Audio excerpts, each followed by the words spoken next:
సుమన్ టీవీలో మీ business promotions కోసం ఈ కింది నెంబర్ను సంప్రదించగలరు.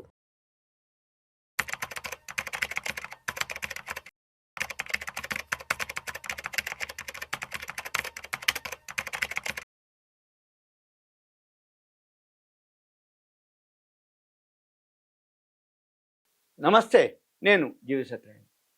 ఈ ఎపిసోడ్లో ఇన్కమ్ ట్యాక్స్ కనుక చెల్లిస్తే ఇప్పటి వరకు ఫ్రీ రేషన్ తీసుకుంటున్నారు చాలామంది. వాళ్ళకి ఫ్రీ రేషన్ కట్ అయింది. మీకు సింపుల్ లాజిక్ అనమాట. ఏం జరుగుద్ది అంటే, ఒకప్పుడు ఇప్పుడు గ్యాస్ సబ్సిడీ ఉంది.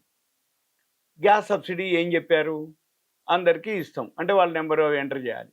మళ్ళీ ఇంకో లింక్ ఏంటిది అంటే, కుటుంబంలో గనక 10 లక్షల రూపాయలు గనక అందరూ గనక సంపాదిస్తూ ఉంటే వాళ్ళకి గ్యాస్ సబ్సిడీ రాదు, ఇవ్వరు అనమాట. అంటే ఏంది, నువ్వే స్వచ్ఛందంగా మా ఇంట్లో 10 లక్షలు వస్తుంది పర్ యానం ఇన్కమ్ అందరికీ, అప్పుడు ఆటోమేటిక్గా నువ్వు సబ్సిడీ పొందటానికి అనర్హుడివి, గ్యాస్ సబ్సిడీ. అప్పుడు ఏం జరుగుద్ది, నీకు సబ్సిడీ రాదు. నువ్వు స్వచ్ఛందంగా ఓకే, నువ్వే నాకు వద్దు సబ్సిడీ అని అంటే ఓకే. లేదు, వాళ్ళు సెలెక్ట్ చేసి అయ్యా మీ ఫ్యామిలీలో అందరికీ ఇది ఉంది కాబట్టి మీకు రాదు అని వాళ్ళు చెప్పడం ఒక పద్ధతి. అలానే ఇప్పుడు ఫ్రీ రేషన్ కార్డు ఉంది అందరికి. విలేజెస్లో ఎక్కువ శాతం అందరికి ఉంటుంది. వాళ్ళు ఇన్కమ్ ట్యాక్స్ రిటర్న్స్ ఫైల్ చేస్తారు, కోట్లలో లక్షల్లో ఇన్కమ్ ఉంటుంది, దాన్ని ఎగ్జిబిషన్ తీసుకుంటారు, మళ్ళీ రేషన్ తీసుకుంటారు. అంటే ఏంది, ఏదైతే రేషన్ ద్వారా బెనిఫిట్స్ ఉన్నాయో అవన్నీ పొందుతారు. ఇప్పుడు వీళ్ళని ఏమంటారు అంటే అనర్హులు అంటారు. అంటే ఏంది, అర్హత ఉన్న వాళ్ళకే అవి రూపాయి కిలో బియ్యం రావాలి, ఈ గ్యాస్ సబ్సిడీ పేద వర్గాలకు రావాలి, ఇన్కమ్ ట్యాక్స్ పరిధిలో లేని వాళ్ళకి రావాలి. ఇది అర్హులు.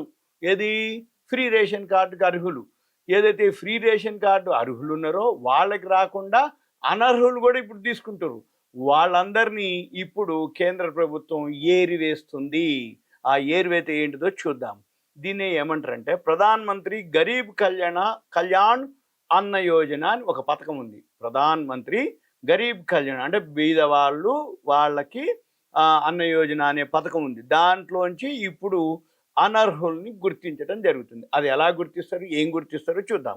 అంటే ఏంది, ఆదాయ పన్ను చెల్లింపుదారుల వివరాలను బట్టి ఆహార మంత్రిత్వ శాఖలో ఒక ఐటీ విభాగం ఉంటుంది. ఇప్పుడు ఈ ఐటీ విభాగం ఏం చేస్తుంది, ఎవరైతే ఆదాయ పన్ను చెల్లించకుండా వాళ్ళ యొక్క ఈ పిఎంజీకేఏవై కింద పేద కుటుంబాలు ఉంటాయో వాళ్ళకి ప్రభుత్వం ఉచిత రేషన్ ఇస్తుంది. ఈ ఉచిత రేషన్ ఏదైతే ఉందో 2024 జనవరి 1 నుంచి 5 ఏళ్ల పాటు మేము ఇస్తాము అని ఒక అనౌన్స్మెంట్ చేయడం జరిగింది కేంద్రం. అంటే 5 ఏళ్ల పాటు ఇస్తామని నిర్ణయించడం జరిగింది. అయితే ప్రస్తుత ఆర్థిక సంవత్సరంలో ఈ సవరించిన అంచనాల ప్రకారము 197 లక్షల కోట్లు వెచ్చించాలి. అయితే 2025-26 సంవత్సరానికి ఏం చేసిర్రు, ఈ మొన్న బడ్జెట్లో 2.03 లక్షల కోట్లకు పెంచారు ఇంకా.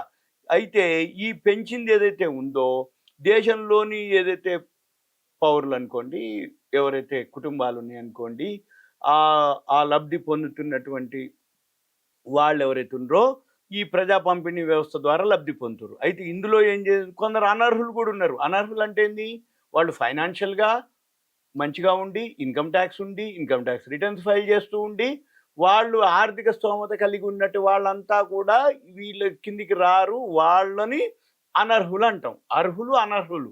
అర్హులు అంటే బీదవారు, ఇన్కమ్ ట్యాక్స్ రిటర్న్స్ ఫైల్ చేయని వాళ్ళకి ఇది అర్హత.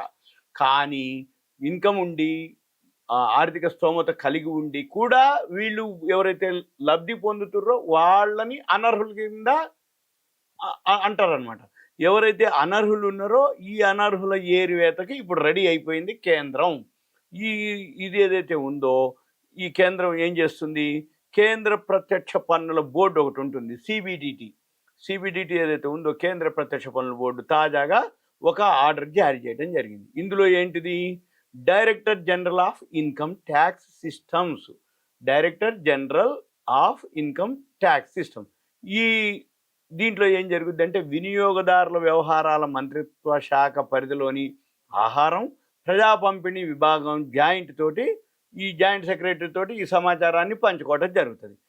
అప్పుడు ఏం జరుగుద్ది, ఆధార్ పాన్ కార్డు తోటి ఎవరైతే ఆధార్ పాన్ డీటెయిల్స్ తోటి ఈ నిర్ణీత మొత్తం కంటే ఆదాయం ఎవరైతే ఎక్కువ కలిగి ఉన్నారో వాళ్ళ డేటాని ఇదేం చేస్తుంది, ఈ డీజీఐటీ సిస్టము అందిస్తుంది వీళ్ళకి. ఎప్పుడైతే అర్హులు అనర్హులు ఎవరైతే ఈ డీజీఐటీ సిస్టమ్ వాళ్ళకి అందిస్తుందో అక్కడ ఏం జరుగుద్ది, అనర్హుల వివరాలు ఈ డేటాలో వచ్చేస్తాయి.